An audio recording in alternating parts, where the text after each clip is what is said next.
السلام علیکم ناظرین، آپ دیکھ رہے ہیں فیصل وائس یوٹیوب چینل۔ ناظرین، حضرت موسیٰ علیہ السلام کے پاس ایک آدمی آیا اور کہنے لگا، اے اللہ کے رسول، بڑی مدت سے میری یہ تمنا ہے کہ میں جانوروں کی بولیاں سمجھنے لگوں۔ کرم فرمائیے اور مجھے جانوروں کی بول چال سمجھا دیجیے۔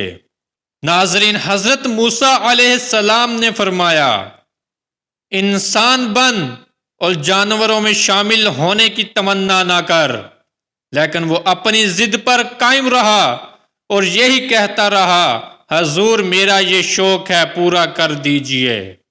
آپ نے پھر فرمایا، خدا تعالیٰ کی ہر بات میں کئی حکمتیں ہوتی ہیں۔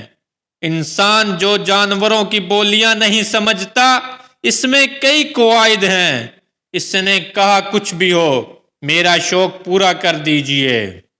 ناظرین، حضرت موسیٰ علیہ السلام نے خدا سے عرض کی، الہی، یہ شخص اپنی ضد کے باز نہیں آ رہا، میں کیا کروں؟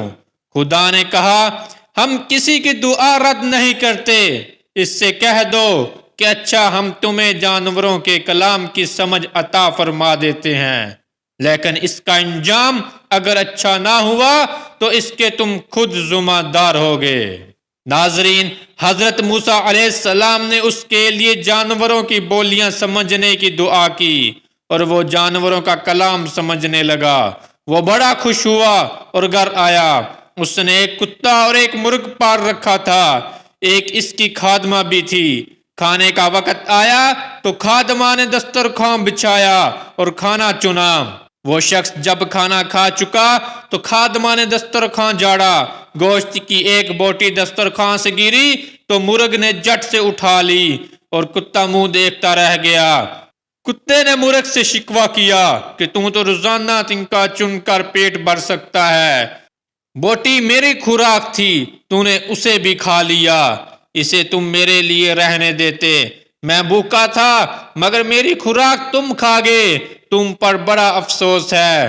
مرغ نے جواب دیا، غم نہ کر، کل ہمارے مالک کا بیل مر جائے گا، جی بھر کر اس کا گوشت کھانا۔ ناظرین، مالک نے یہ بات سنی تو اسی وقت بیل فروخت کر دیا تاکہ یہ مرے تو خریدار کے گھر جا کر مرے اور میں نقصان سے بچ جاؤں۔ چنانچہ ایسا ہی ہوا، بیل کی قیمت اسے وصول ہو گئی اور بیل دوسرے روز خریدار کے گھر جا کر مر گیا۔ دوسرے روز کتے نے مرغ سے پھر شکوہ کیا کہ بیل تو مالک نے بیچ ہی دیا ہے، یہ میں آج پھر بھوکا ہی رہا۔ مرغ نے کہا، یہ مالک کی غلطی ہے کہ اس نے اپنی بلا دوسروں پر ڈال دی اور بیل بیچ دیا۔ اب سنو کہ مالک کا گھوڑا کل مر جائے گا، تم جی بھر کے اس کا گوشت کھانا۔ مالک نے یہ بات بھی سمجھ لی اور اسی روز گھوڑا بھی بیچ دیا تاکہ اسے گھوڑے کی قیمت مل جائے اور نقصان دوسرے کا ہو۔ چنانچہ گھوڑا دوسرے روز خریدار کے ہاں مر گیا۔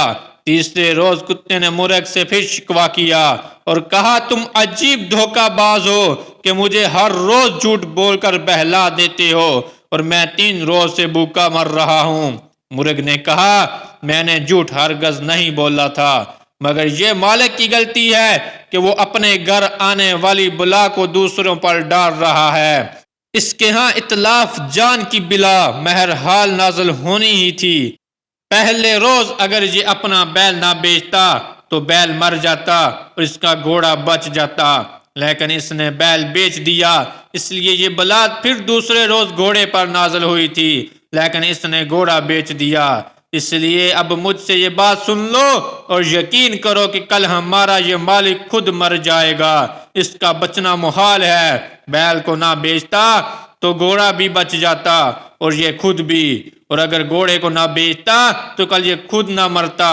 یہ بلا اس کے گھر بہرحال نازل ہوئی تھی، مگر مالک نے غلطی کی کہ یہ بلا اس نے اپنے لیے مقرر کر لی۔ کل اس نے ضرور مر جانا ہے، اس کے مرنے پر غریبوں کے لیے بہت کچھ پکے گا، کل جو چاہو گے کھاؤ گے۔ مرغ کی یہ بات سن کر اس آدمی کی ہوش گم ہو گئے۔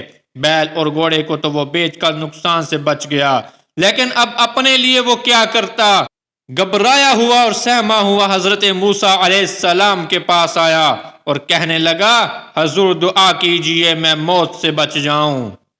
ناظرین، موسیٰ علیہ السلام نے فرمایا اب یہ مشکل ہے، تمہارے گھر ایک موت کا ورد ہونا لکھا جا چکا تھا اور یہ موت بیل پر آنی تھی، لیکن تم نے بیل کو کھسکا دیا۔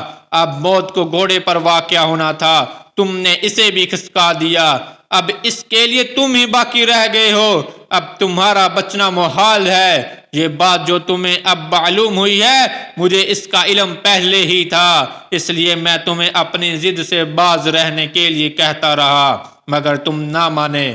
اب مرنے کے لیے تیار رہو۔ چنانچہ دوسرے روز وہ مر گیا۔ اگر وہ اپنے پیغمبر کی بات مان لیتا تو اس کے مہلک شوق سے باز آ جاتا تو وہ یقیناً بچ جاتا، مگر پیغمبر کی بات نہ مان کر اس نے اپنا کھانا برباد کر لیا۔ ناظرین، خدا تعالیٰ کی ہر بات میں حکمت ہوتی ہے۔ اس کی طرف سے کوئی مصیبت بھی نازل ہو تو اس میں بھی حکمت سمجھیے۔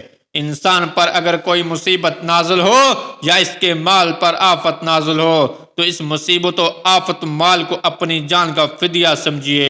خدا تعالیٰ اپنے کرم سے انسان کی جان بچانے کے لیے اس کے مال کا نقصان کر کے اسے بچا لیتا ہے۔ اس لیے خدا تعالیٰ فرماتے ہیں یعنی تم جس بات کو اپنے لیے اچھا نہ سمجھو تمہیں کیا خبر کہ وہ بات تمہارے لیے اچھی ہو۔ ناظرین، ہماری آج کی ویڈیو آپ کو کیسی لگی لائک اور کمنٹ کر کے ضرور بتائیے گا۔ ملتے ہیں اپنی اگلی نئی ویڈیو میں، تب تک اپنا بہت سارا خیال رکھیے گا۔